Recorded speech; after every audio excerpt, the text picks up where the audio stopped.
Hi guys, welcome to our YouTube channel the multi talented mom. ప్రస్తుతానికి శ్రీనగర్లో ఉన్నాము. Night ఈ హోటల్లో స్టే చేసాము. క్యాంప్ ఫైర్ కూడా వేసాము. ఇప్పుడు ఈరోజు స్నోఫాల్ పడుతుంట ఛాన్స్ ఉంది. ప్రస్తుతానికైతే వెదర్ చాలా కూల్ ఉంది. నో గ్లౌజెస్, ఘోరంగా ఉంది చలి. రెయిన్ పడుతుంది, స్టార్ట్ అయింది రెయిన్. ఇప్పుడు టైం ఎంత అవుతుంది అనుకున్నారు? ఆఫ్టర్నూన్ 1:30. మీరు మాత్రం ఒకవేళ ప్లాన్ చేసుకుంటే మాత్రం అన్నీ తెచ్చుకోండి. గ్లౌజెస్, స్వెటర్స్ అన్నీ డబుల్ కావాల్సిందే.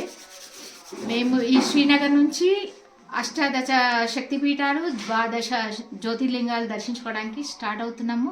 అందరు మంచి బ్లెస్ చేయండి. మేము అన్ని దేవుళ్ళ దగ్గరికి వెళ్ళి దర్శించుకోవాలని. ఈరోజు మార్నింగ్ ఇంత చలిలో తలస్నానం చేసి శివయ్యకు అభిషేకం చేశాను. ఆ దేవుడు కాపాడాలి, అన్నీ వెళ్ళి రావాలి.